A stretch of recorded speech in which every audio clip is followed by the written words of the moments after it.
la sensibilidad, especificidad, valores predictivos positivos y negativos, precisión y reproductibilidad de las pruebas térmicas y eléctricas para evaluar la sensibilidad pulpar. ¿Okay? Entonces, ¿por qué no pasa? Listo. Entonces, bueno, este fue un estudio que se realizó desde junio del 2008 hasta enero del 2012 bajo el consentimiento informado de los 110 pacientes a los cuales, sin ellos antes tener un diagnóstico clínico de su estado pulpar, se les aplicó el estudio. ¿Okay? Esto fue en el máster en ciencias dentales con la especialización de odontología general avanzada en la Universidad de San Luis Potosí de México. En los criterios de inclusión, ellos presentaron que fueran pacientes desde los 17 a los 70 años de edad, sistémicamente sanos y sin ninguna ingesta de drogas en los últimos 3 meses antes de realizarle la prueba o las pruebas diagnósticas al paciente. Y como criterios de inclusión, excluyeron a pacientes que presentaron, más bien a dientes que presentaron coronas fijas o restauraciones extensas, trauma reciente, cámaras pulpares retraídas, conductos calcificados o presencia de un tratamiento ortodóntico actual. El estudio se realizó por medio, el diagnóstico fue realizado por 3 investigadores diferentes, los cuales eran ciegos a los signos y síntomas, las historias dentales y los hallazgos radiográficos de cada uno de estos 110 pacientes. Okay, entonces lo que se hizo fue primero aplicar un test pulpar con frío que lo hizo el investigador número 1 y se hizo con una mota de algodón con el tetrafluoretano que es el EndoIce y se colocó en la corona del diente en la porción en la superficie vestibular en el tercio medio coronal por 18 segundos o hasta que el paciente reportara una sensación. La temperatura de esta mota de algodón fue medida por medio de un termómetro infrarrojo como para poder estandarizar que todos más o menos tuvieran la misma temperatura en la mota de algodón, siendo a menos 26 grados centígrados. También se le realizó el test pulpar con calor, en este caso con la gutapercha caliente. Eso lo hizo el investigador número 2, fue un investigador diferente a la prueba del frío. Se utilizó una barra de gutapercha caliente sobre el diente por 18 segundos o hasta la sensación del paciente.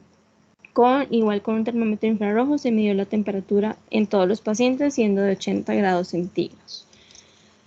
También se les aplicó el test eléctrico, esto lo hizo el investigador número 3 y cuando el paciente respondía a menos de 70, que es el número de los números que genera este test eléctrico, era considerado como un diente vital.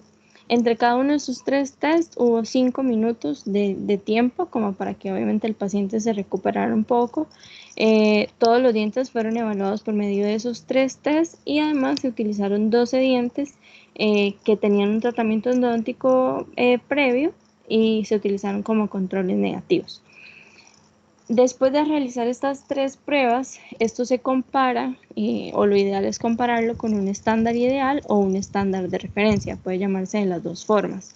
Entonces, ¿qué fue lo que ellos hicieron en este test de estándar ideal?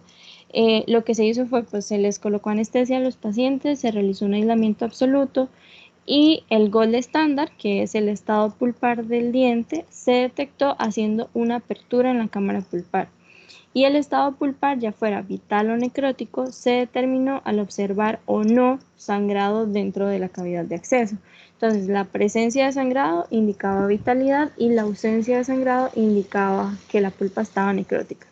Y eso se utilizó como un patrón de referencia. Entonces, a los dientes que presentaron pulpa vital, se les reportó el FT o First Time o primer tiempo, que son los segundos desde que el investigador aplicó el estímulo hasta el momento en el que el paciente lo sintió.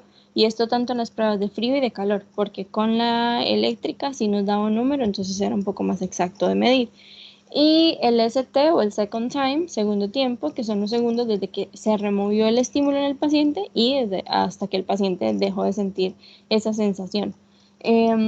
A estos pacientes, de hecho, que en el momento en el que yo leí el artículo y cuando explican el estándar ideal o el de referencia, yo quedé un poco como escéptica de por qué les hacían apertura como para poder tener un estándar de referencia, pero luego más adelante explica que esos eran pacientes que igual fueron diagnosticados con una pulpitis irreversible o una necrosis, entonces que igual por eso se estaba planeando igual hacer el tratamiento endodóntico, no fue que simplemente era una pulpa sana y ya se hizo la apertura simplemente para ver si había sangrado o no.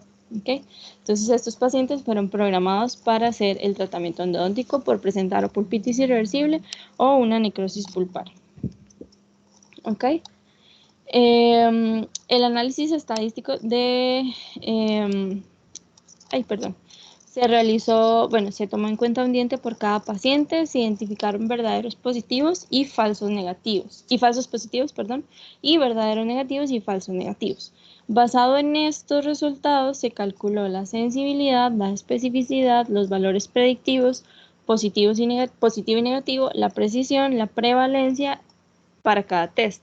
La reproductibilidad se determinó por el test de capa y las correlaciones fueron calculadas utilizando el first time y second time de los pacientes y se analizaron bajo el software Stata. ¿Okay? Entonces, bueno, aquí ya les voy a presentar un poco de los resultados. Esta tabla muestra los tipos de dientes, tanto en maxila como en mandíbula, y su diagnóstico de acuerdo al estándar ideal. Entonces, podemos observar de esta tabla, podemos deducir que, bueno, el 66% de los pacientes fueron mujeres y un 34% hombres. 50 pulpas fueron diagnosticadas como necróticas y 60 pulpas fueron diagnosticadas como vitales. Entre los dientes más frecuentes, tanto en maxila o mandíbula, son los molares, que presentan 16, 21, y en maxila 9 y 15, siendo los más comunes. Y la presencia de caries fue el hallazgo clínico más prevalente en los pacientes. ¿Okay? O más presente en los pacientes, mejor dicho. ¿Listo? Entonces, de estos dientes necróticos, que fueron 50, el test al frío logró identificar 44, que fueron verdaderos positivos, y no logró identificar 6, que fueron tomados como falsos negativos. El test de calor logró identificar 43 verdaderos positivos y 7 falsos negativos. Y el test eléctrico pudo identificar de esos 50 dientes necróticos solo 38 y 12 los clasificó como falsos negativos. En cambio, los dientes vitales, eso sí, los 60 dientes respondieron como vitales, es decir, verdaderos negativos, tanto en el test del frío, calor y el eléctrico. ¿Okay? En donde hubo más duda fue en la parte de necróticos. Okay, entonces, bueno, luego está esta tabla que muestra la sensibilidad, especificidad, el valor predictivo positivo, el valor predictivo negativo, la precisión y la reproductibilidad al comparar cada uno de los test, digamos, el del frío, el del calor y el eléctrico, con el estándar ideal, que es la forma de poder tener estos resultados. Okay, entonces, para hacer como un análisis un poquito de esta tabla, vemos que los valores más altos se encontraron al comparar el test estándar ideal con el frío, que es esta primera línea. ¿Okay? Entonces vemos que la sensibilidad es de un 0.88. Eso quiere decir que el 88% de los dientes con pulpa necrótica fueron identificados como necróticos. Presenta una especificidad de 1.0, quiere decir que el 100% de los dientes con pulpa vital fueron identificados como vitales. Presenta un valor predictivo positivo de 1, y eso quiere decir que hay una probabilidad del 100% de que las reacciones no sensitivas representen una pulpa necrótica. Presentaron un valor predictivo negativo de 0.90, y eso quiere decir que hay una probabilidad del 90% de que las pulpas vitales respondan a esta prueba. Y además presentó una precisión de 0.94 y una reproductibilidad del 0.88, lo cual ellos lo reportan que es casi perfecta, porque el 1.0 es el valor máximo, que igual ahorita lo vamos a ver un poco mejor. ¿Okay? Luego está esta tercera tabla, donde se muestran los resultados de los test en segundos y se observan el first time y second time de las pruebas eléctricas, de las pruebas térmicas y de la prueba eléctrica. ¿Okay? Entonces vemos que el first time fue más rápido en la prueba con frío y el second time fue más rápido en la prueba eléctrica. ¿Okay? Y la correlación más fuerte se observó entre el second time de frío y calor, siendo de 0.72, que esto igual ya vamos a ver un poquito más qué significa. ¿Ok? Entonces, a partir de eso, yo traté de hacer la evaluación crítica de este estudio, evaluando estas pruebas diagnósticas para ver si son aplicables en la toma de decisiones clínicas, tomando en cuenta el artículo que nos expuso SUNAM hace unas semanas. Ok, entonces ese artículo nos presentaba como 3 preguntas básicas y de ahí varias subpreguntas para ir evaluando el estudio y ver qué tanto lo aplicamos en nuestra práctica clínica. Entonces, primero, ¿qué tan probable es el riesgo de sesgo en este estudio? ¿Okay? Entonces, hay que evaluar si los pacientes presentan un dilema diagnóstico. En este estudio, los investigadores realizaron el estudio en pacientes que representan a los pacientes que nosotros usualmente atendemos en la práctica clínica. Por medio de los factores de exclusión, ellos no incluyeron a pacientes cuyo daño pulpar podría ser más evidente sin la necesidad de una prueba diagnóstica. Es decir, ellos verificaron que fuera necesario realizar esta prueba diagnóstica para poder realizar un tratamiento. Y existe un dilema porque los pacientes no conocen su estado pulpar, que es lo que se denomina una condición objetivo, al no ser evidente y por lo tanto van a necesitar ese diagnóstico. Entonces, en esta pregunta hubo un check, ¿ok? Porque los pacientes sí presentan un dilema diagnóstico. En cuanto a si los investigadores comparan la prueba diagnóstica con un estándar de referencia adecuado, vimos que sí, lo comparan con la presencia o ausencia de un sangrado pulpar al hacer la apertura de una cámara pulpar. Y esto es independiente de las pruebas diagnósticas que se están evaluando. Sin embargo, yo consideré que eso no es una prueba estándar ideal porque igual pues no le podemos aplicar esa prueba estándar a todos los pacientes si no estamos completamente seguros de que pues de que el paciente presenta una pulpitis irreversible y no sea simplemente una pulpitis irreversible. ¿Okay? Sin embargo, igual consideré que hubo un check en esta pregunta. ¿Okay? Luego, si los investigadores que interpretaron los test y el estándar ideal fueron ciegos a otros resultados, y en este caso, pues las pruebas sí fueron aplicadas e interpretadas por especialistas, y ellos reportaron desde el inicio que estos investigadores eran ciegos a los signos y síntomas clínicos, a los hallazgos de la historia dental y los hallazgos radiográficos en cada paciente, entonces igual hay un check. ¿Okay? Si los investigadores aplicaron el mismo estándar de referencia a todos los pacientes independientemente del resultado de los test bajo evaluación, y sí, porque a todos los 110 pacientes se les tuvo que aplicar esa prueba estándar ideal, entonces igual hay un check. ¿Okay? Ellos reportan en una parte del artículo cuáles fueron sus estrategias para poder controlar este riesgo del sesgo, lo cual me pareció importante que ellos igual lo mencionaron. Entonces ellos reportan que las pruebas térmicas eléctricas fueron comparadas con el estándar ideal, que igual lo vimos ahorita que lo expliqué. Estas comparaciones fueron llevadas a cabo por 3 investigadores diferentes. La evaluación de los test fue ciega. La asignación de cuál investigador llevaba a cabo cuál test fue hecho aleatoriamente. No, ellos no escogieron, simplemente se les asignó. Los examinadores fueron calibrados para todas las variables antes de iniciar el estudio. La localización y el tiempo de duración del estímulo fue el mismo en todos los tests, que como vimos antes en los térmicos fue de 18 segundos y pues en el eléctrico obviamente eso no se puede controlar, es hasta que el paciente reportara la sensación. Y la medición de la temperatura con el sensor para poder asegurar que igual en todos los pacientes estuviera sintiendo la misma temperatura, tanto en el frío o en el calor, y se dejó al menos 5 minutos de lapso entre cada test pulpar.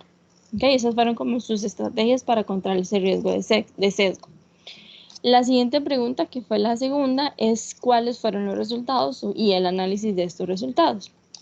Okay, entonces, la interpretación de las pruebas, ellos se basaron en los resultados del estudio para determinar la aplicación en la práctica y pues en este caso se midieron las pruebas diagnósticas, que igual lo expliqué ahorita en los resultados, y se compararon con la referencia estándar y reportan la reproductibilidad, que igual ya vamos a ver un momento. Ok, entonces ahí un check. Estos valores de esta tabla fueron obtenidos por medio de las fórmulas que vimos con SUNAM, que son estas, sin embargo ellos no las reportan como propiamente descritas con pues todas las fórmulas, simplemente muestran el resultado. ¿ok? En cuanto a la interpretación de estas pruebas, no se reporta el índice de probabilidad. Sin embargo, como vimos en el otro artículo, es común que en los estudios clínicos de odontología no se reporte este índice. Entonces, en este caso, hubo una X, no hubo check. ¿Ok? Y por último, la tercera pregunta es cómo se pueden aplicar los resultados a la atención del paciente. Entonces, si la reproductibilidad de los resultados de los test y su interpretación será satisfactoria en mi entorno clínico, y en este caso sí se reportó la reproductibilidad, que es el valor que ellos piden, siendo que 1 es la mayor reproductibilidad posible a reportar. Entonces, cuando se reporta en este caso como 0.88 en la comparación del test estándar ideal con el test del frío, se puede considerar que es casi perfecto. ¿Okay? Entonces ahí también hay un check porque reportan la reproductibilidad.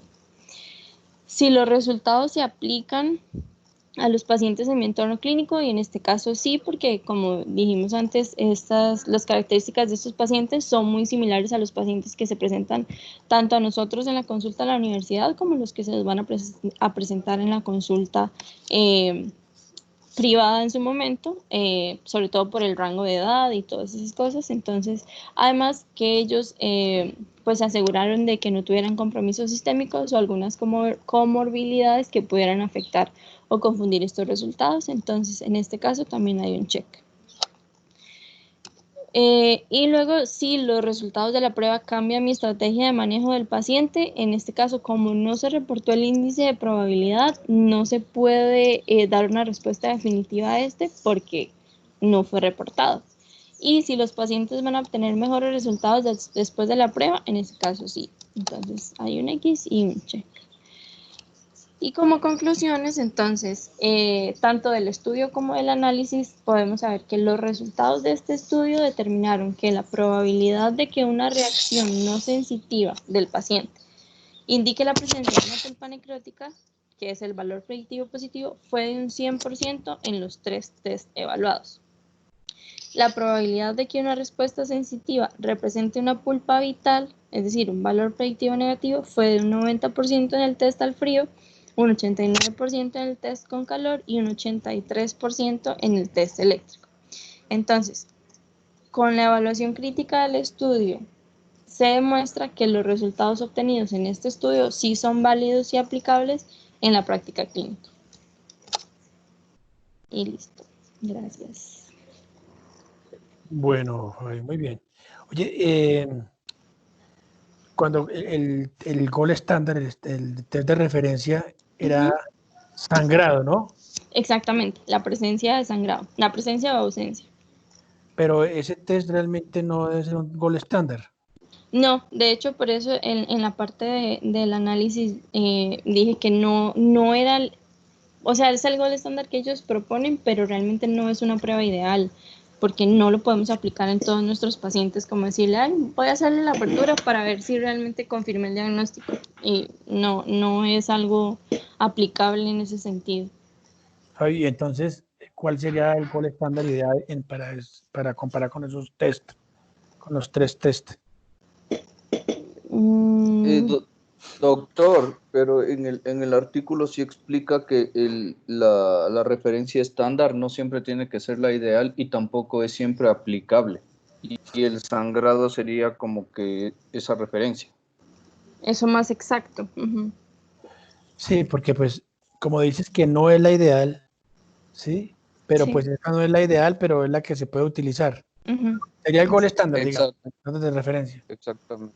Sí, o sea, toca usar esa, mejor dicho. Sí, para efectos de un estudio clínico, en ese caso sí.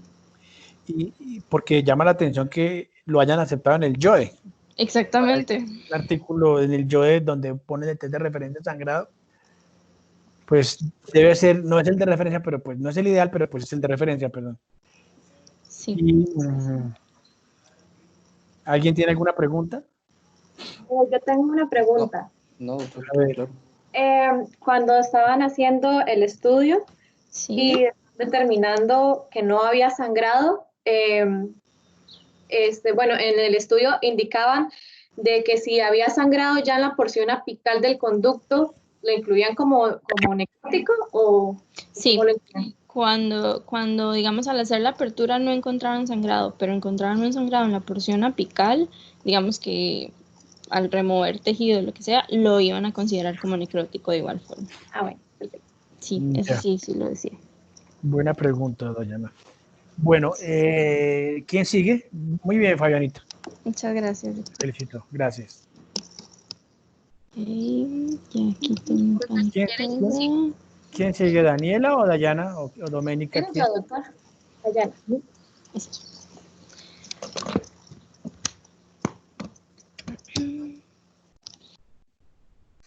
Parte pantalla. Ujú. Ujú.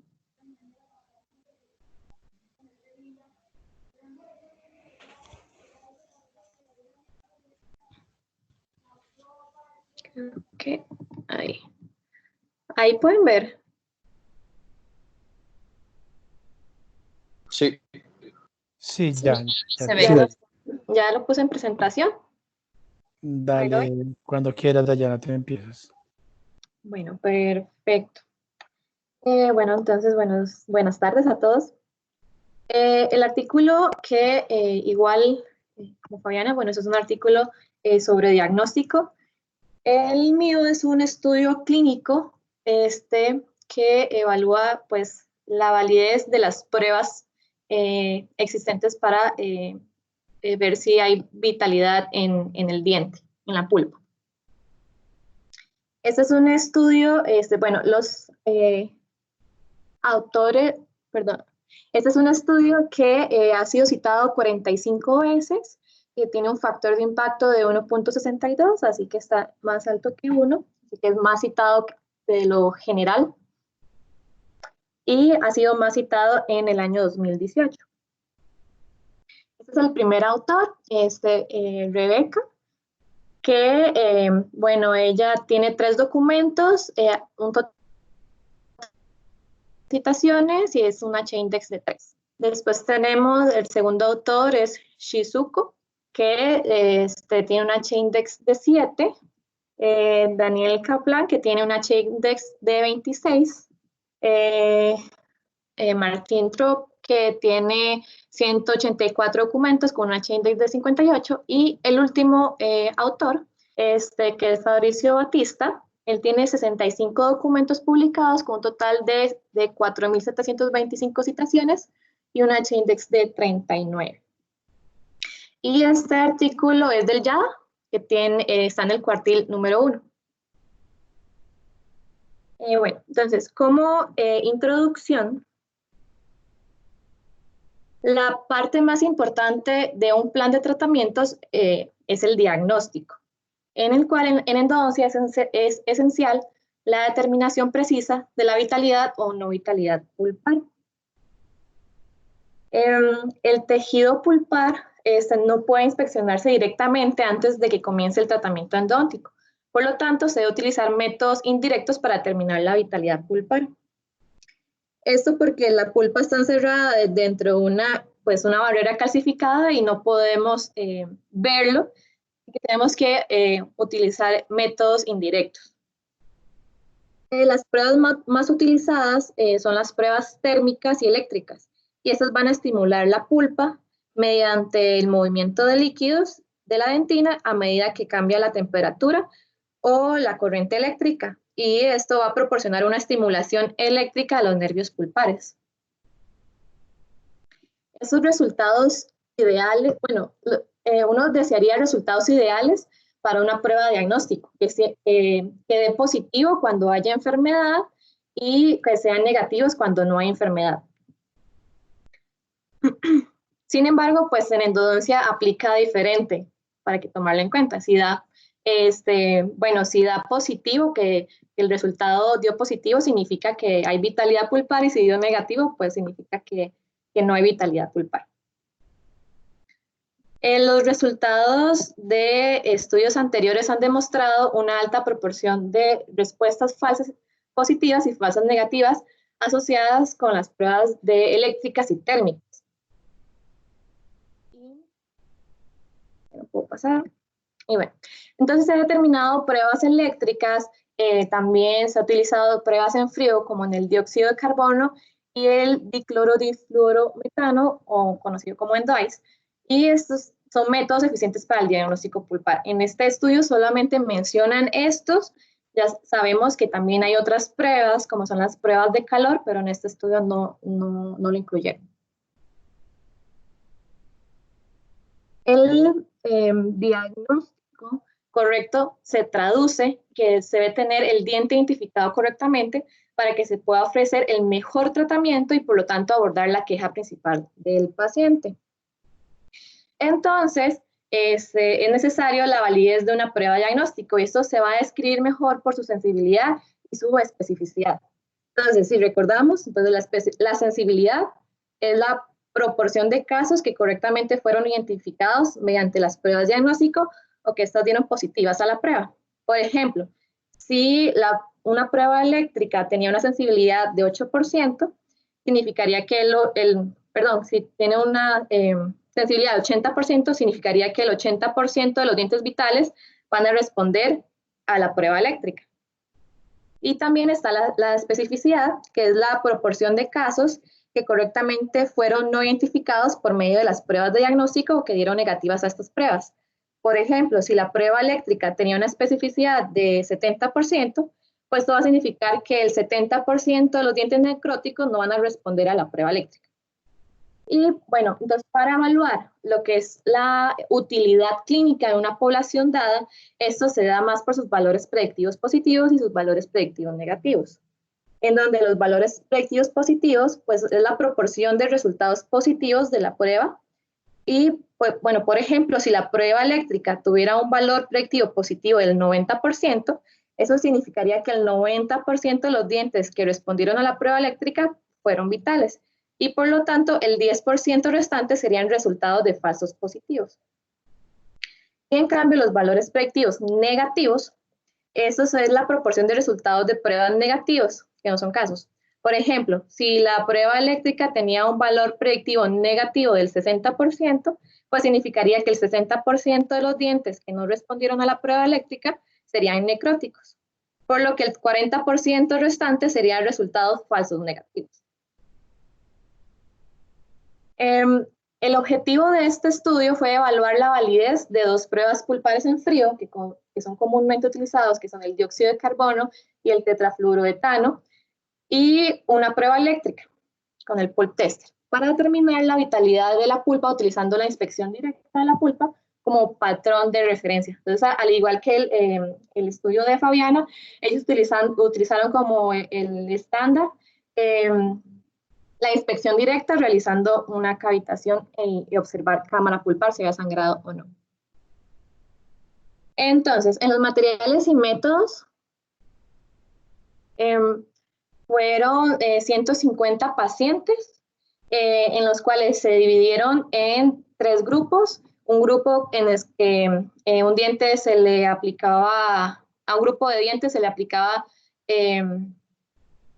la prueba eléctrica, la otra el dióxido de carbono y la otra lo que es la prueba con ENDOICE o tetrafluoroetano y un grupo control. El investigador 1 y 2, que eran docentes, eran docentes de la Universidad de Carolina del Norte. Ellos fueron los que hicieron las pruebas y los estudiantes de posgrado de endodoncia, ellos fueron los que hicieron las cavitaciones para ver si había sangrado o no en la cámara pulpar. Ese fue un protocolo que fue aprobado por la Junta de Revisión Institucional de la Universidad de Carolina del Norte y los participantes firmaron los formularios de consentimiento y aceptación de someterse a la terapia de endodoncia. Y bueno, entonces sometieron a cada diente a las pruebas, diferentes pruebas, y determinaron si era vital o necrótico, y después lo compararon haciendo la cavitación y ver si había sangrado o no. Entonces, antes de continuar, voy a ir a la siguiente diapositiva y ya me regreso. Los criterios de inclusión fueron pacientes entre los 18 a 76 años, que tuvieran un estado médico ASA1 o ASA2, donde ellos establecieron que ASA1 eran los pacientes que se consideraban sanos y los pacientes ASA2 eran los pacientes que tenían enfermedad sistémica leve o moderada o que también estuvieran sanos, pero que demostraran una ansiedad extrema y miedo al cuidado dental. Y como criterios de exclusión, dientes con prótesis fijas, de coronas con superficie completa, restauraciones grandes, traumas recientes, cámaras pulpares retraídos o conductos radiculares calcificados, o pacientes con dolor moderado o intenso. Entonces, volviendo acá, entonces, los estudiantes y los investigadores no conocían las principales quejas de los pacientes, ni su historial reciente, ni los hallazgos radiográficos. Los pacientes, ellos recibieron instrucciones de levantar la mano en el momento en que sintieran una sensación de frío u hormigueo durante las pruebas. Y entonces, primero, el investigador roció un algodón con Endo-Eyes y lo colocó en la corona del diente por 15 segundos hasta que el participante levantara la mano. Entonces, en este caso, pues ya lo tabularon. Ya en segundo lugar, el investigador utilizaba cilindros plásticos de odontotest y preparó barras de dióxido de carbono y los aplicó a las coronas durante 15 segundos o hasta que el participante levantara la mano.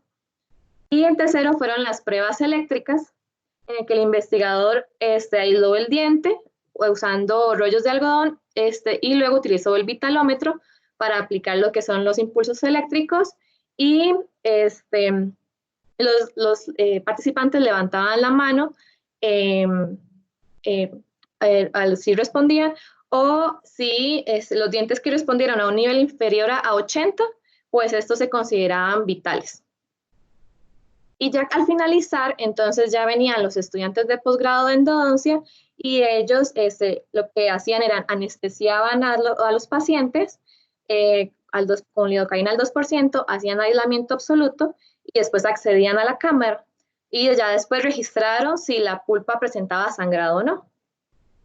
Entonces, si los estudiantes observaron tejido vital en la zona solo apical de los conductos, pero necrótico en la cámara, entonces ellos lo consideraban como si fuera un diente necrótico. ¿Listo? Y entonces utilizaron lo que fue el software estadístico para determinar sensibilidad, especificidad, valores predictivos positivos, valores predictivos negativos, y así determinar la validez y la utilidad clínica de estas pruebas. Entonces, como resultado, para las pruebas, aquí podemos observar en esta gráfica, donde los morados son las pruebas eléctricas, los celestes son las pruebas de frío con Endo-Eyes, y las como rosadas son de dióxido de carbono, donde se determina lo que es la sensibilidad, la especificidad, los valores predictivos positivos y los valores predictivos negativos. Entonces, en donde en Endo-Eyes, acá, se presentó una sensibilidad de 76%, el CO2 presentó una sensibilidad de 76% y la prueba eléctrica fue un 92%. Entonces, como ejemplo, por ejemplo, el 92% de dientes. Entonces, por ejemplo, el 92% de los dientes vitales respondieron a las pruebas eléctricas. ¿Listo?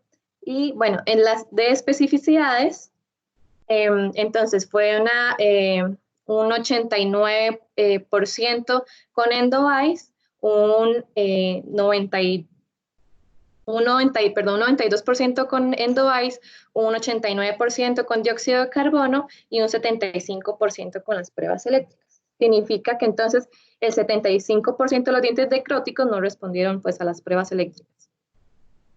Y lo que son los valores predictivos positivos, el 93% respondieron al Endo-Eyes, el 90% al dióxido de carbono y el 83% a las pruebas eléctricas. Significa que el 83% de los dientes que respondieron a las pruebas eléctricas, estos fueron vitales.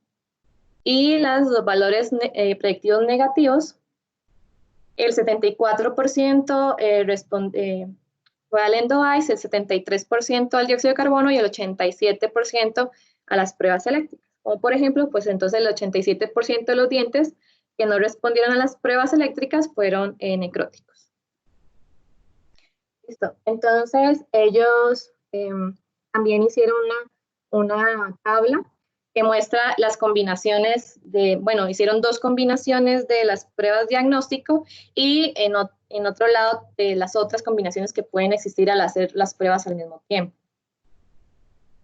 En el que si al paciente se le hace una prueba eléctrica y a la vez se le hace una prueba del frío con ENDO-EYES o con dióxido de carbono, pues entonces de un total del 42% de los dientes va a responder positivamente a las pruebas. ¿Listo? De estos 42%, el 97% eran vitales.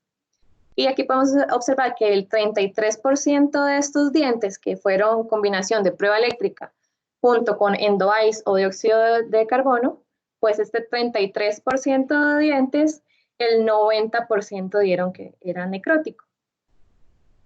Y el resto de combinaciones que se pueden hacer, pues entonces del 25% de estos dientes, el 54% de estos dientes eran vitales y el 46% eran necróticos. Esto significa que pues si combinamos 2 pruebas a la vez, pues esto nos va a ayudar que sea mucho más exacto determinar si la condición es vital o si es necrótica.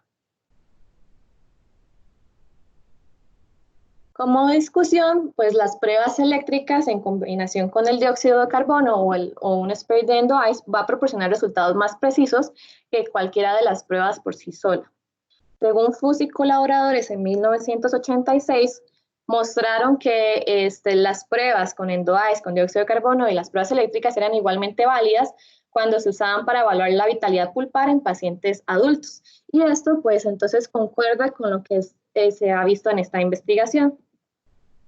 Después, estos otros autores, en 1989, demostraron que no existe una diferencia significativa en la confiabilidad de ninguno de los métodos utilizados. Esto difiere en este estudio porque ya podemos ver que sí hay una diferencia entre cada prueba que se realiza.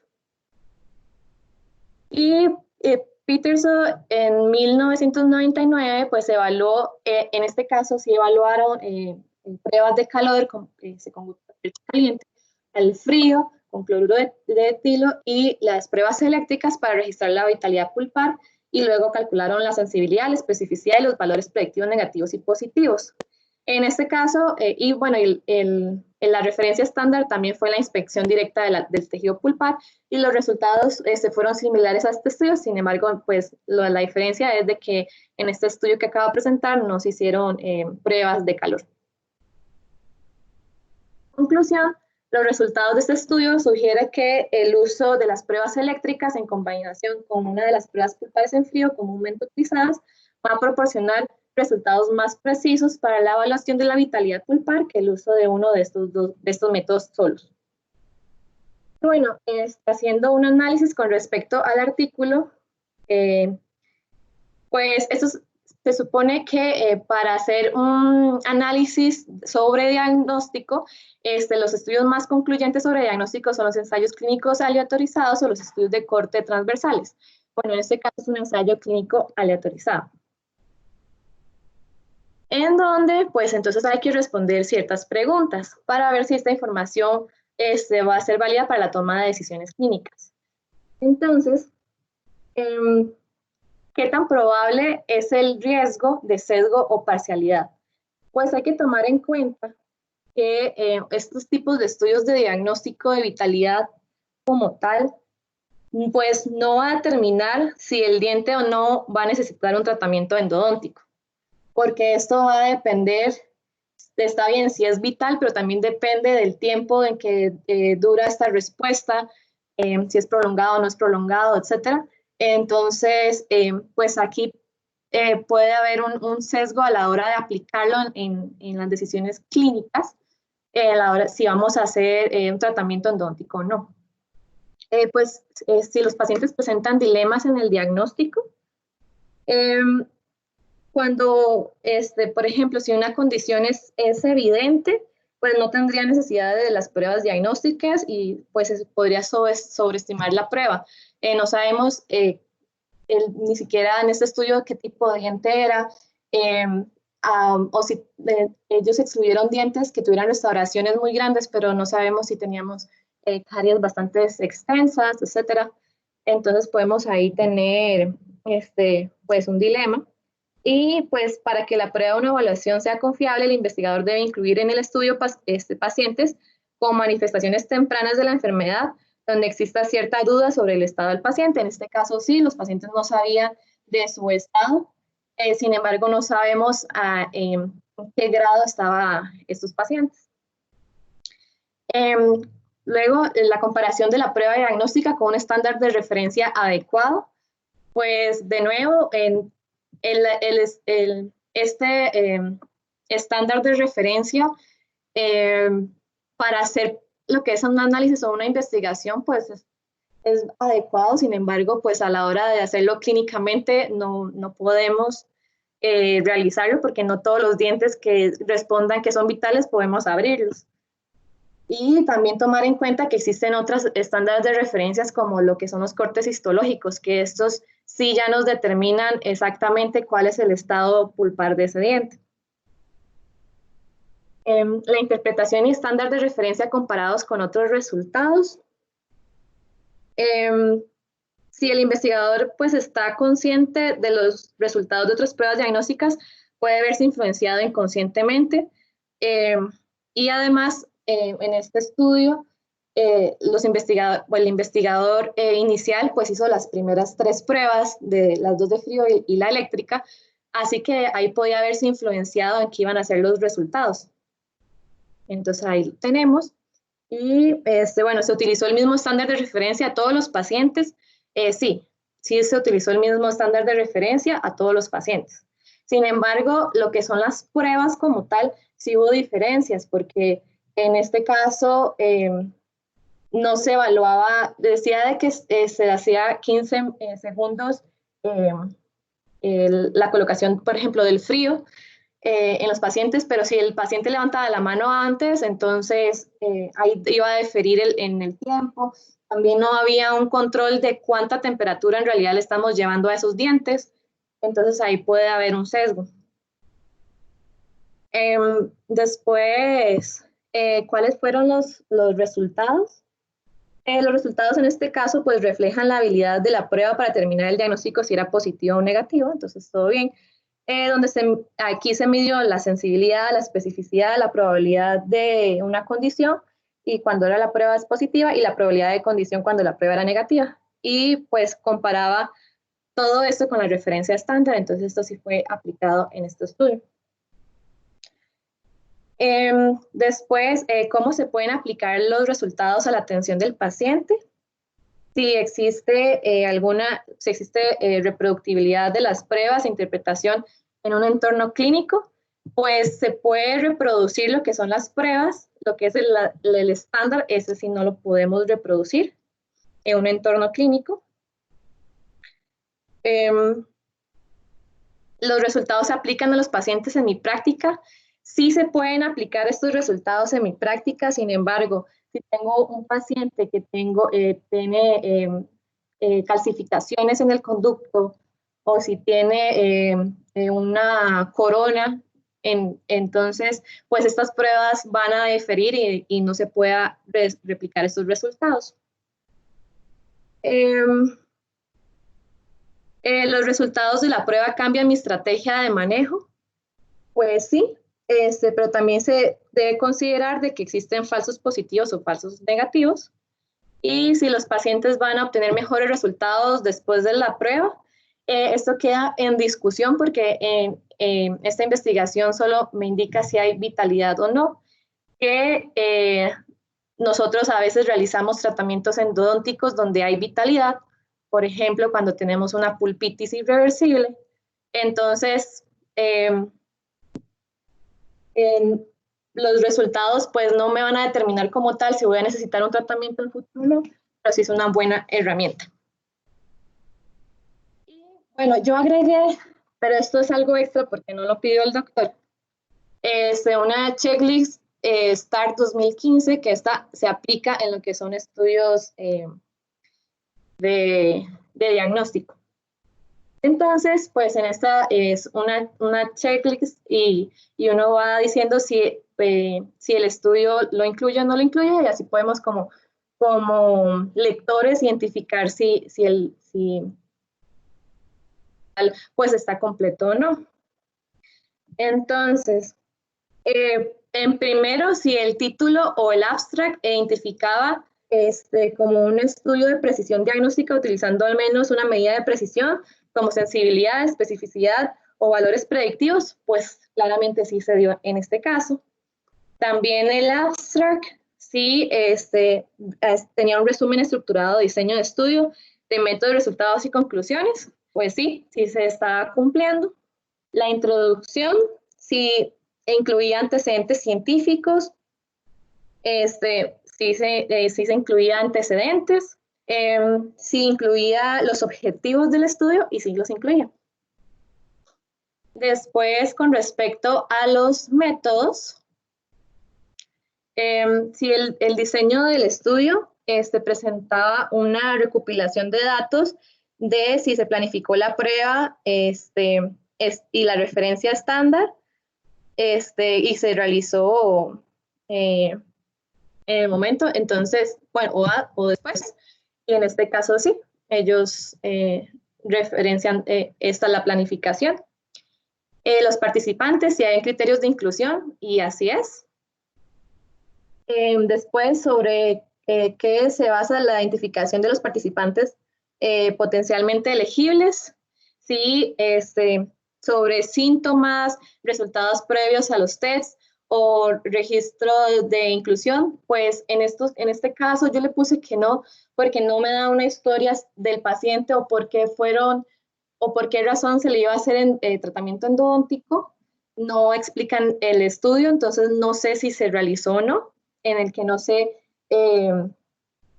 si el paciente presentaba, bueno, en los criterios de exclusión estaban los pacientes que presentaban mucho dolor, pero no sé si hicieron alguna prueba anteriormente para determinar que estos eran la población para elegir a este estudio. No se sabe, no lo decía el artículo, entonces por eso le puse una X. Después, ¿dónde y cuándo se identificaron los participantes potencialmente elegibles? Pues eran de esa universidad en Carolina del Norte, entonces eso sí lo indica.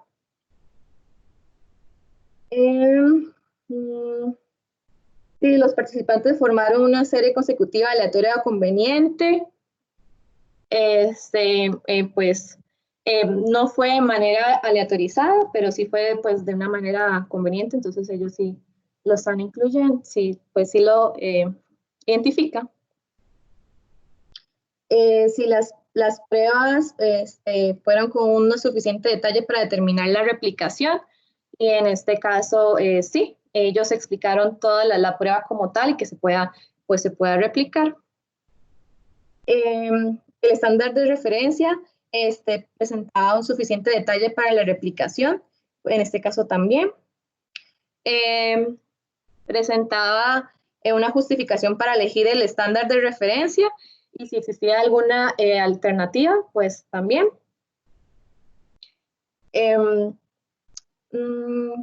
Sí, la definición y la justificación de los cortes que daban positivos de la prueba o las categorías de resultados de la prueba del índice, distinguiendo preespecificados de exploratorios, en este caso también.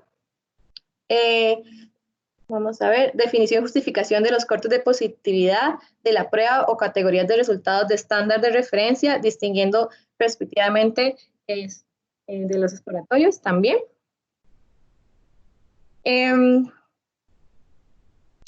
Entonces, si la información clínica y los resultados estándar de referencia estaban disponibles para los lectores, también. Si la información clínica y los resultados de las pruebas de índice estaban disponibles a los evaluadores del estándar de referencia también, y si los métodos para estimar o comparar medidas de precisión diagnóstica también se encontraban, que eso también sí se aplica, cómo se manejó la prueba de índice o los resultados del estándar de referencia, ellos también lo mencionan. Cómo se manejaron los datos faltantes en la prueba y el estándar de referencia también, y sí, cualquier análisis de la variabilidad en la precisión diagnóstica, distinguiendo los preespecíficos, en este caso también, y sí, el tamaño de la muestra previsto y cómo se determinó. Ellos determinaron que eran 150 personas, pero ellos no explican cómo determinaron esta población, esta cantidad. Y después, sobre los resultados de los participantes, sí, el flujo de participantes usando un diagrama, no utilizaron un diagrama, ni siquiera explica qué tipo de diente era, ni si eran hombres o mujeres, etcétera, no lo incluyen. Y las características demográficas y clínicas de los participantes. Bueno, en este caso también dicen de dónde vienen los pacientes. Distribución de la gravedad de la enfermedad en aquellos con la condición en objetivo. Pues no, porque no me dicen cuál es la severidad, ni si viene en un momento temprano o un momento tardío de la enfermedad. Distribución de diagnósticos alternativos en aquellos que no presenten la condición objetivo. Sí se presentaba. El intervalo de tiempo y cualquier intervención clínica entre la prueba que se estaba realizando y la prueba estándar de referencia, pues sí se indica que se realiza en el mismo momento en que se hacen las pruebas y después el estándar, entonces se hace en el mismo momento, en el mismo día, entonces sí se menciona. Después una tabulación cruzada de los resultados de las pruebas o su distribución con respecto a la referencia de estándar, y sí se realizó. Después, estimaciones de la precisión diagnóstica y su precisión, como intervalos de confianza del 95%, sí se realizó. Cualquier evento adverso al realizar la prueba o índice estándar se explicó, como sí se realizó, como por ejemplo, de que si había sangrado, pero el sangrado solo era apical, entonces ellos lo explicaron y lo determinaron que igual lo ponían como necrótico. Y después, en la parte de la discusión, que sí se explicó sobre las limitaciones del estudio, incluidas las fuentes de sesgo, incertidumbre, estadística y generalización. En este caso sí lo menciona. Y sí, que había, bueno, y de las implicaciones para la práctica, incluido el uso previsto y el papel clínico de las pruebas a realizar, sí lo menciona. Y como otra información, sí presenta el número de registro y el nombre de registro de los pacientes, pues no. Dónde se puede acceder el protocolo del estudio completo, no lo menciona. Y si hay fuentes de financiación o otro tipo de apoyo, tampoco lo menciona. Y pues bueno, esa es la lista larga de checklists para este tipo de artículos de diagnóstico. Y gracias. Bueno, Dayana, muy bien, porque pues vas un poco más allá con la guía START para estudios de diagnóstico. Estuvo bien ese análisis que le haces. Y pues a uno le da la impresión de que en el proceso pues ustedes como que realmente ha sido útil esta materia de alguna manera para hacer ese análisis crítico de literatura. No simplemente sentarse a exponer el artículo, pues porque pues uno lo puede recitar igual, sino que ir más allá, analizarlo y mirar a ver si se puede extrapolar y aplicar en la práctica clínica de ustedes. El análisis que haces está chévere. Hay unas, no sé si coincide mucho con el de Fabiana, el hecho por los mexicanos, ¿sí? Y pues, entonces tú para tu práctica clínica, ¿qué prueba diagnóstica utilizarías tú? ¿Cuál prueba de sensibilidad de las tres? ¿O cómo harías? En conclusión. Pues nosotros lo que hacemos es hacer primero la prueba al frío. Si con la prueba al frío no responde, entonces ahí hacemos la prueba eléctrica y hacemos la combinación de ambas. Las pruebas de calor no las realizamos, al menos que el paciente indique que presente dolor al calor, entonces en ese momento utilizamos las pruebas de calor, si no, solamente con el frío y las pruebas eléctricas. Pero para que sea mucho más específico, pues hay que hacer la combinación de estas dos pruebas. Claro, y de acuerdo al valor predictivo positivo, valor predictivo negativo, que es la utilidad clínica, y de acuerdo a la validez de la prueba, o sea, sensibilidad y especificidad, ¿cuál de esas usarías? Pues en estos casos utilizaría lo que es las pruebas con Lenoir. Ese es pues el caso que más de frío, las pruebas de frío. Porque es que bueno, en ese estudio aplicaban dos pruebas de frío, una con dióxido de carbono y la otra con el Endoice. Vale. ¿Y alguien tiene alguna pregunta que hacerle a la doctora, a Dayana? Doctor, una pregunta, pero no se pierde toda la validez porque de lo que yo recuerdo en mi artículo, si la prueba a estudiar forma parte del estándar de comparación, la prueba pierde digamos, o sea, se crea un sesgo. La utilidad como sí. Exactamente, o sea, entonces no se está valorando como que la prueba diagnóstica en sí, sino que esto más puede ser como una comparación, Lo que más pasa es que que o sea, de una combinación más que de una prueba diagnóstica en sí, ¿no? Las citaciones de este artículo fueron como 45, si no Sí, mal no así es. recuerdo. ¿Y las de Fabiana, cuántas veces fue citado ese artículo? 20, doctor. 20 veces. Porque pues básicamente son parecidos los artículos, pero tienen Claro. unas diferencias. El mío es más viejo, el mío es del 2009. Entonces, algunas pruebas que hizo Fabiana, como para determinar si la temperatura, etcétera, de la prueba, eso pues mi estudio no lo tenía, pero es un estudio más viejo. Sí, lo que pasa es que ese estudio, ahí está Martín Trope y está Sí, Teixeira, y sí, esos son unos grandes profesores en endodoncia. sí, así es.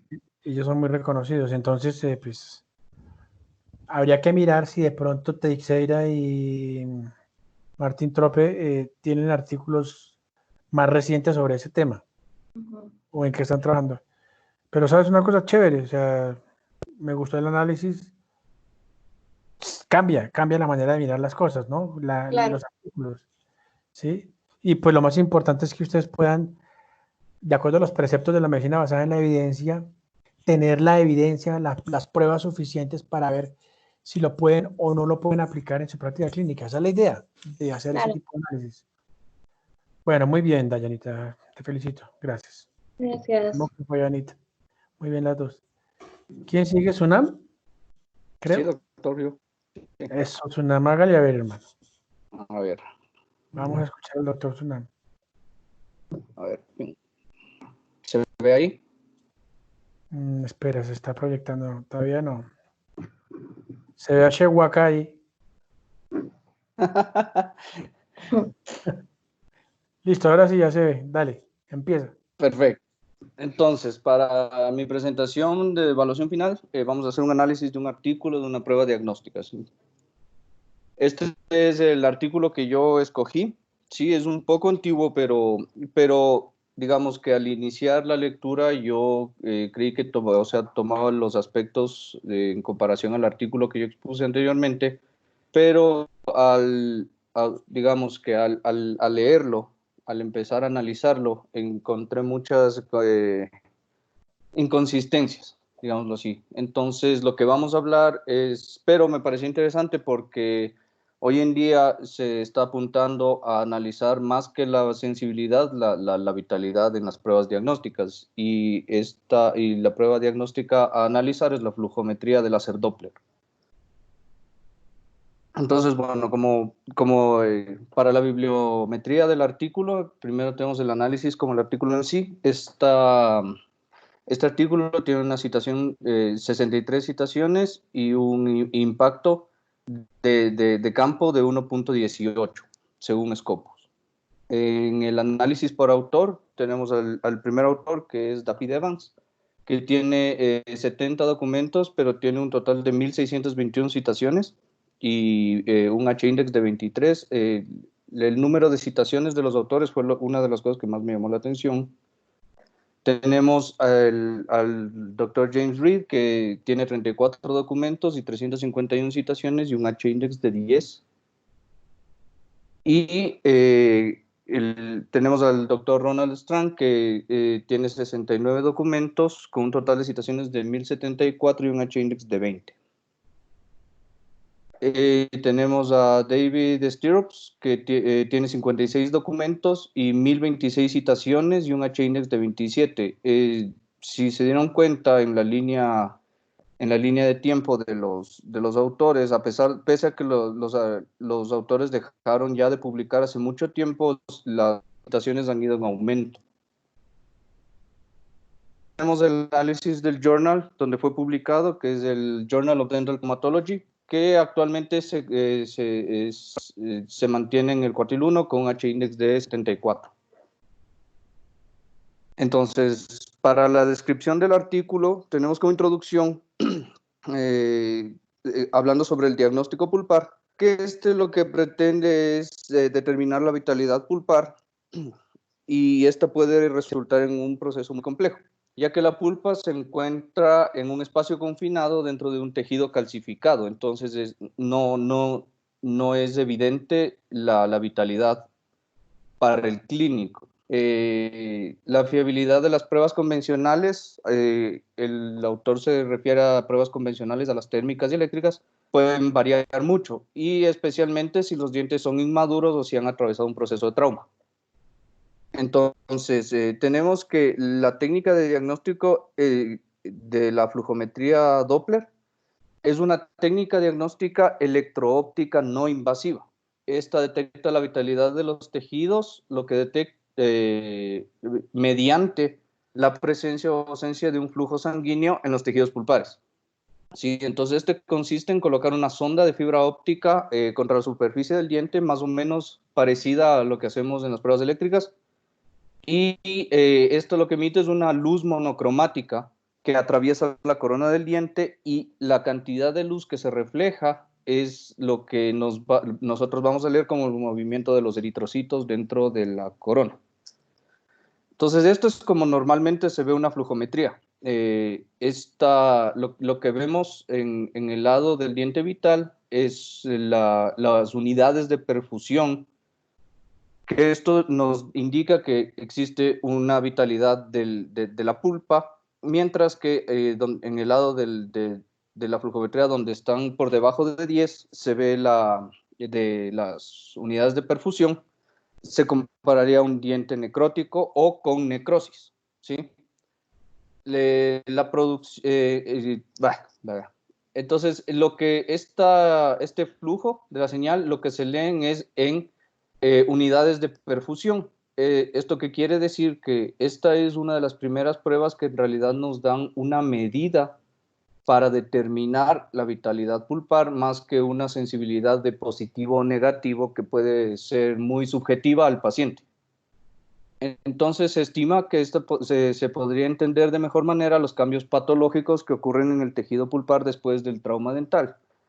Sí, porque como nosotros sabemos, los dientes no simplemente son vitales o completamente necróticos, sino que puede estar en un estado donde se encuentren, digamos, una parte sana y una parte de la patología.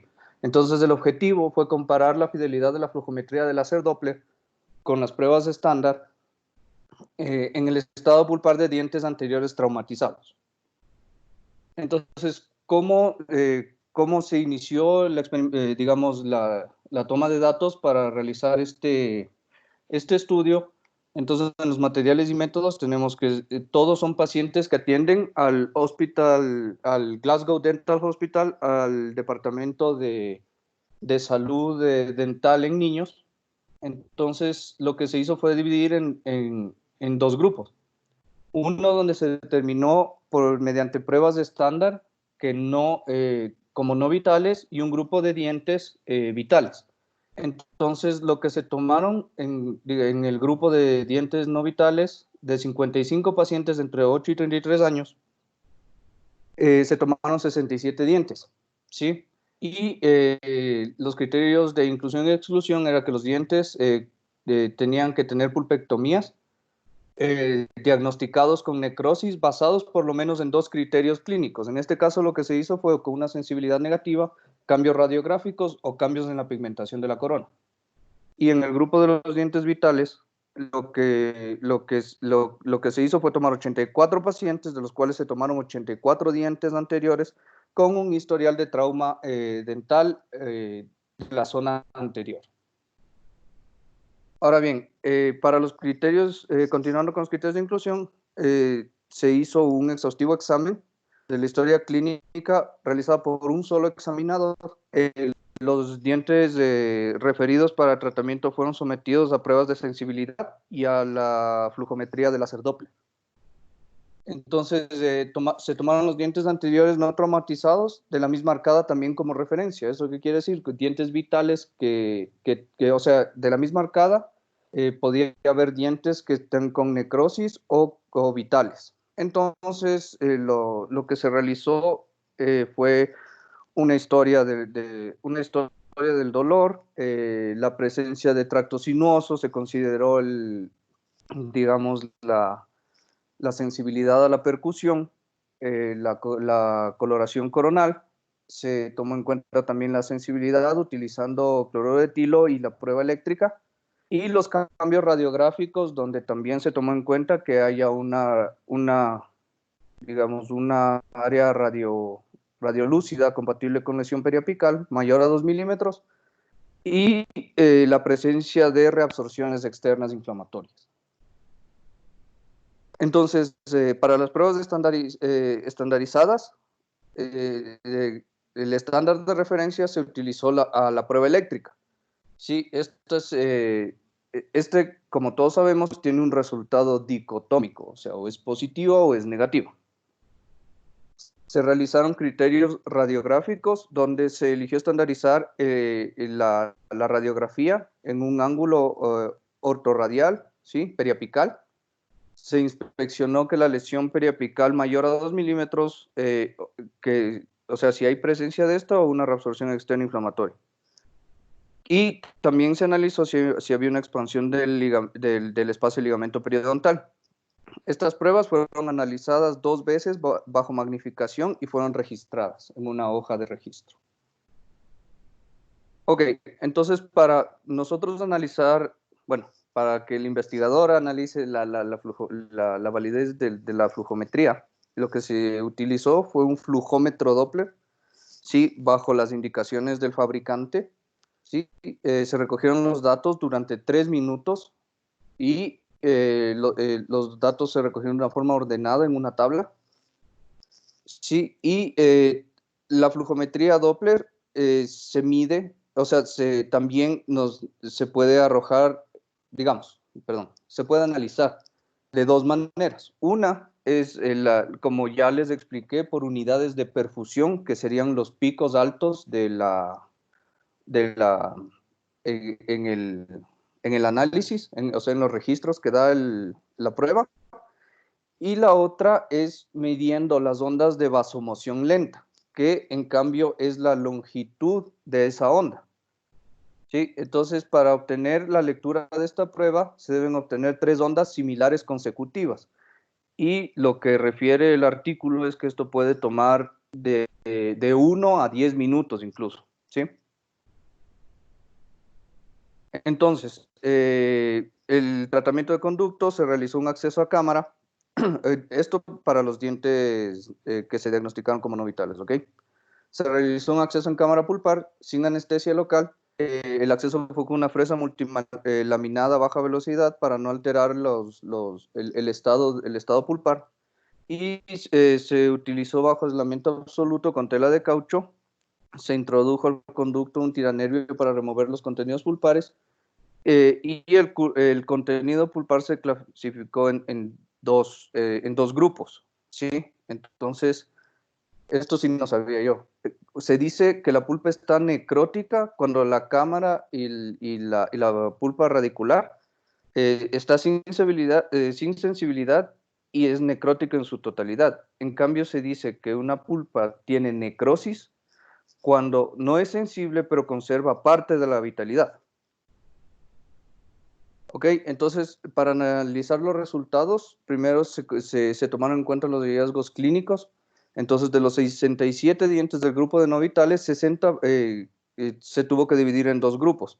60 pulpas estaban completamente necróticas y 7 tenían necrosis, ¿sí? O sea, parcialmente vitales. Entonces, y para los resultados de la prueba estándar, los resultados de la prueba se reportaron en especificidad y sensibilidad. Entonces, para recordar un poco, solo la sensibilidad es la habilidad de la prueba de detectar la enfermedad y la especificidad es la habilidad de la prueba de no equivocarse al indicar la ausencia de la patología. Entonces, hay que tener en cuenta que la sensibilidad de la prueba... esta frase la pone el autor del artículo. Me llama mucho la atención que hay que tener en cuenta que la tendencia siempre es que si la sensibilidad sube, la especificidad cae y viceversa. Pero como vamos a ver en este estudio, una de las conclusiones, me adelanto un poco, es que esto no se cumple en este estudio. Entonces, los resultados de la prueba se mostraron en este gráfico de la sensibilidad de las pruebas estándar.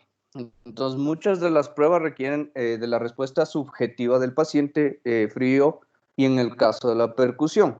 Todos sabemos que el umbral de resistencia al dolor varía entre cada paciente. Entonces, esto es muy subjetivo y nosotros muchas veces diagnosticamos con el dato que nos da el paciente, con el síntoma. Entonces, para evitar el sesgo, se tomaron únicamente 55 dientes no vitales. Eso redujo la muestra del grupo de los dientes no vitales. Y por eso, perdón, y es por eso que el grupo de los dientes vitales sí se calibró en 84 desde el inicio, justamente para evitar ese sesgo. Entonces, tenemos que, si es que nosotros nos vemos en la gráfica, la comparación de las pruebas de sensibilidad versus especificidad, tenemos que la especificidad más alta en relación a la sensibilidad nos la da la prueba eléctrica, y es por eso que en este estudio se tomó la prueba eléctrica para compararla con la flujometría de Doppler.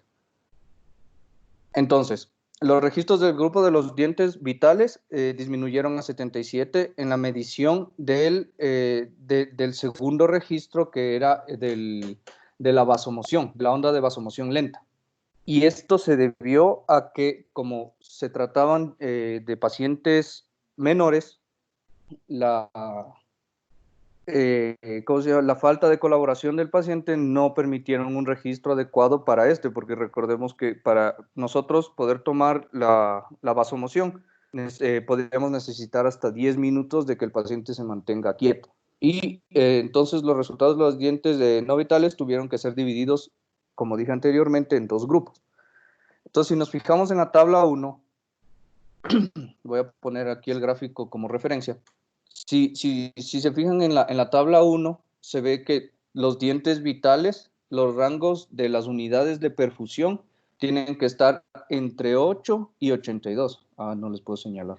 Bueno, pero en el gráfico nosotros podemos ver que las unidades de perfusión tienen que estar entre 8 y 82 para nosotros decir que ese diente está vital, o sea, está normal. Y cuando vemos en el recuadro verde de la tabla 1, lo que vamos a ver es que la vitalidad intermedia y los no vitales, como les dije que se separó en dos grupos, Cuando es intermedia, las unidades de perfusión tienen que estar entre 7 y 13 y los Sí no puede señalar, vitales de 6 para abajo. Sunam, sí puede ¿Perdón? señalar. Sunam, perdón, sí puede señalar. Mueve tu ¿Sí? indicador, sí se ve, sí señor. El del ¿Se está computador. moviendo? Mueve, Es que yo no lo veo. Sí, sí, sí. sí Sí se se ve. ve. Es que yo no sé dónde apunto porque yo no lo veo. A Sí, ver, está voy a señalarlo acá. en la tabla 2 está. Listo. Indicador. Entonces aquí, si ustedes ven las unidades de perfusión, que serían los picos que les expliqué, estas tienen que estar entre 8 y 82, ¿sí? En cambio, cuando es vitalidad intermedia, va a estar entre 13 y 7, más o menos entre este rango de acá, y vemos que los no vitales va de 6 a 0, ¿sí? Y lo que vemos en la tabla 2 es, en cambio, la medición de la vasomoción de onda lenta, donde como se redujo el grupo, ahora es de 77, la amplitud para el vital tiene que estar en 4.6. ¿Eso qué quiere decir? Que las 3 ondas que tienen que repetirse para nosotros poder tomar este registro tienen que estar entre 1.6 y 11.8 para determinarlos como vitales, mientras que en la vitalidad intermedia vemos que se mantiene entre 1.7 y 1, ¿sí? Ay, perdón, entonces ya puedo seguir. Ok, entonces para el análisis estadístico, ahí está, ahí sí se ve. Pero proyecta. O sea, sí, sí se ve, pero como si fuera una presentación. Eso sí, gracias. Listo. Perdón. Entonces, para el análisis estadístico de flujo y de vasomoción, de la onda de vasomoción lenta, se utilizó un análisis de varianza direccional. Esto es textual como lo describe el artículo. Se demostraron diferencias significativas entre el grupo de dientes vitales con el grupo de dientes de vitalidad parcial y no vitales, calibrado a un P en 0.001. Aunque los dientes del grupo diagnosticados clínicamente como necróticos, que fueron 67, algunos mostraron cierto nivel de hemorragia. Ya les voy a explicar cómo lo detectaron. Lo detectaron de la misma manera que en los estudios anteriores, al abrirlo y al ingresar. Entonces, estas pueden ser asociadas con perforaciones subsecuentes a una reabsorción externa inflamatoria, cuando ya hay una comunicación. Y esto implicaría la presencia de un flujo de sangre en dientes necróticos y la ausencia de las diferencias significativas entre el grupo de dientes con vitalidad, pulpar y necrosis. Ok. Entonces, en el análisis estadístico vemos que al comparar al comparar los dientes con vitalidad intermedia y los no vitales, no existe una diferencia estadísticamente significativa, pero al compararlos con la precisión en que la flujometría puede leer la vitalidad del diente, de eso no tenemos ninguna duda. Entonces, los criterios que se puede formar a raíz del artículo, primero es que la vitalidad son los datos con los que hablamos anteriormente. La vitalidad pulpar tiene que ser mayor o igual a las unidades de perfusión y a la amplitud de la onda de vasomoción lenta, y tiene que ser igual o menor a 1.6. Y en las no vitales e intermedia, bueno, en las no vitales no va a haber ondas de vasomoción. Y en la vitalidad pulpar intermedia, el flujo tiene que ser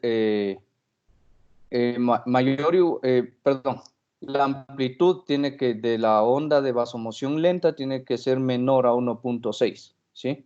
Entonces, aplicando estos criterios, el autor asegura que la flujometría de láser Doppler posee una sensibilidad y una especificidad de 1, haciéndolo esto, digamos, una prueba perfecta según el autor, en la determinación de la vitalidad pulpar en cámara de dientes traumatizados. Entonces, esto es algo, o sea, dentro de mi parecer, la discusión, digamos, parece que está un poco direccionada digamos, a aprobar la prueba que se está estudiando.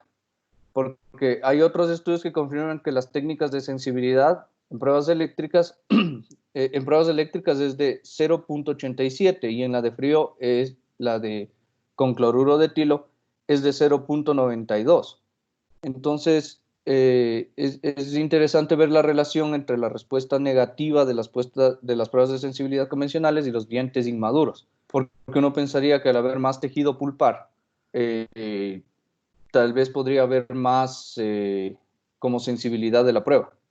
Y existen varios estudios donde puede variar el tamaño de la onda y posición de la sonda que podría alterar los datos obtenidos. Esto hablando de la flujometría de Doppler. Entonces pongo aquí los artículos donde se hace la prueba, donde igual se hace un estudio de la prueba diagnóstica de la flujometría de Doppler, pero tienen diferentes parámetros para leerlo. Entonces, como conclusiones, tenemos que la comparación de la flujometría del láser Doppler entre los dientes vitales y no vitales permitió desarrollar un criterio que obtuvo la sensibilidad y especificidad de 1 para detectar la necrosis en la pulpa dental en coronal. Y las pruebas estándar alcanzan una especificidad de hasta 96, como se habló en la discusión, pero su sensibilidad puede variar entre 0.13 y 0.49 según el presente estudio. Y tenemos que la flujometría Doppler tiene un gran potencial para ser un referente diagnóstico en el tratamiento de dientes con trauma. Ahora, estas dos conclusiones que están acá abajo son las que yo saqué a raíz del análisis, a raíz del artículo que se expuso sobre las pruebas diagnósticas, que esta prueba no puede determinar, ¿sí?, entre una prueba necrótica o con necrosis, o con vitalidad pulpar, como lo describe el autor. Sí, o sea, tenemos que, para que esta prueba puede diferenciar entre una pulpa completamente vital o una prueba con un proceso necrótico o con necrosis, pero no las puede diferenciar a los dos últimos grupos. Y que el autor no considera que el costo del aparato para utilizar la flujometría es demasiado alto. Entonces, en base a lo que les expuse sobre el artículo, esta es mi apreciación crítica del estudio a las pruebas diagnósticas. Entonces, como primer punto, ¿qué tan probable es el riesgo de sesgo o parcialidad? Entonces, esta investigación sí se realiza, digamos, el estudio en pacientes que representen una situación dentro de la práctica. Porque en nuestra práctica siempre vamos a tener dientes traumatizados o con un historial de dolor, y lo que necesitamos es un análisis preciso sobre el estado pulpar. Los resultados sí presentan un dilema en el diagnóstico, sí, porque por lo mismo, porque no sabemos cuál es el estado real pulpar y desgraciadamente las pruebas en las que nosotros nos basamos son subjetivas, como ya lo dije, y las condiciones no son evidentes, así que existe la necesidad de una prueba diagnóstica. Sin embargo, existe una sobreestimación de la prueba al no contemplarse todos los aspectos de la prueba en el estudio. Yo en este punto me refiero a que el autor simplemente se salta a decir que esta tiene una sensibilidad y una especificidad de 1, pero no las justifica como en el artículo que nosotros vimos, no las especifica ni las muestra en una gráfica. Y los pacientes estudiados sí representan una manifestación temprana en su condición. La prueba diagnóstica estudiada no forma parte de la referencia estándar, pero en este estudio no se especifica si la prueba diagnóstica es realizada por un especialista. Y tampoco, de lo que yo me di cuenta, o sea, tampoco tiene como consentimiento, o sea, no refiere si es que fue bajo consentimientos informados o si atravesó por un comité de ética. Entonces, ¿cuáles fueron los resultados? El clínico determina su utilización de la prueba en la práctica, sí, pero se omiten algunos criterios en la consolidación de las conclusiones. Es por eso que yo en las conclusiones aumenté 2 conclusiones mías, porque no se toma en cuenta, o sea, las conclusiones dentro de mi criterio no van conforme al objetivo del estudio. Y los resultados sí reflejan la habilidad de la prueba para determinar el diagnóstico positivo y negativo. Las pruebas del estudio son comparadas con la referencia estándar, que en este caso son las pruebas convencionales. Puede que la comparación con la referencia estándar no sea del todo clara, ya que se hablan de pruebas realizadas a los pacientes que no se contemplan en los resultados ni en las conclusiones, y es verdad, porque al principio hablábamos de que a estos dientes se les realizó incluso una prueba de frío, se les realizó una prueba de percusión, pero estos datos nunca fueron incluidos en los resultados. Entonces, por otro lado, tenemos que el autor refiere una especificidad y una sensibilidad de la prueba de 1, pero no explica la relación entre los falsos y los verdaderos con los positivos y los negativos. Entonces, no se especifica el índice de probabilidad tampoco. ¿Cómo se pueden aplicar los resultados a la práctica? No se especifican, no tiene digamos, no da el índice de reproductibilidad de la prueba. En la evaluación de la posibilidad de la reproductibilidad de la prueba, el autor posiblemente no contempló el hecho de que el equipo es muy costoso y que depende de la paciencia y colaboración de los pacientes. Y este es un punto muy importante porque realmente la aplicación y digamos la función y la utilidad de esta prueba es en los pacientes más pequeños. Y si no hay esa colaboración y esa paciencia del paciente, entonces resulta un poco complejo. Los resultados sí se pueden aplicar a los pacientes en la práctica, ¿sí? El autor sí especifica las condiciones del paciente cuando describe la parte de las reabsorciones y del trauma, pero no se consideró las consecuencias de la aplicación de la prueba en los pacientes. Es por eso que la reducción del número de pacientes en el grupo de dientes no vitales cambió durante el experimento, ¿sí? Y gracias. Bueno, suena muy... Es una manera distinta de analizar, pero ¿eso dónde es esa iglesia? Esa es la compañía en Quito, doctor. Está pintada en oro en su totalidad. ¿La Compañía de Jesús? Se llama y la Iglesia de la Compañía de Jesús. Ajá, es en el centro histórico de Quito. Ah, son jesuitas también. Correcto. Qué bonito. Pues nada, el análisis está bien hecho. Es un artículo, curiosamente, es un artículo muy antiguo, pero es un artículo muy bueno. Pues le faltan cosas al artículo, por supuesto, ¿no?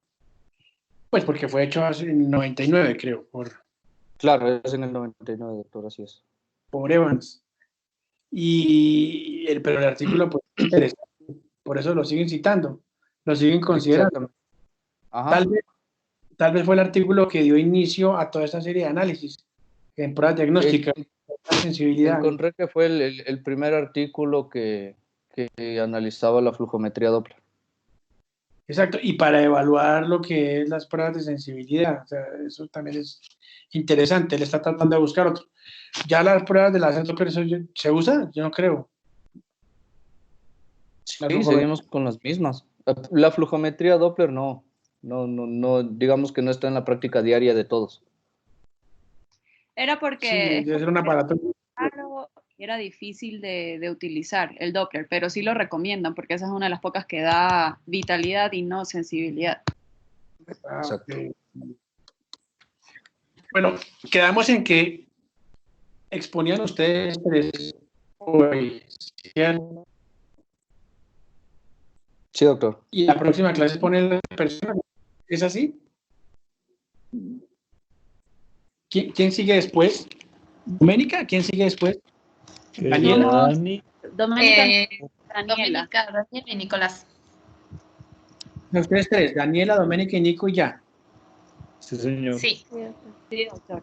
Bueno, pues ojalá pues hagan un análisis así tan bueno como este. Estoy seguro que lo van a hacer. Pues la idea es que les diga a ustedes en su práctica clínica. ¿de acuerdo? Para hablar de ese tipo de artículos. Yo creo que ustedes ya aprenden a distinguir los tipos de artículos, ya saben cómo se pueden analizar de manera distinta, ya tienen una serie de conceptos para hacer una lectura crítica de la literatura, ¿no? Entonces, pues me alegra porque realmente los dos artículos, el de Dayanita, el de Diana, pues fueron pues, analizados de manera muy distinta, con los mismos argumentos de todas maneras. Sí. Entonces, eso es enriquecedor también, en la mirada que cada uno da sobre su propia revisión literaria, sobre su análisis crítico de literatura, de la evidencia. Pues no sé, doctores, nos vemos entonces en 8 días, ¿les parece? Perfecto, doctor. Sí, doctor. Sí, Sí, señor. Perfecto, doctor. Bueno, cuídense mucho, me alegra verlo. Bueno, Muy saludos, bien. doctor. Igualmente, doctor, que esté muy bien. Luego quedó grabado en ti. Hasta luego, doctor. Bueno, Gracias, perfecto. hasta luego. Gracias, doctor. Hasta luego, doctor. Que pase bien. Tú Chao. también, cuídense mucho. Hasta luego, doctor. Chao.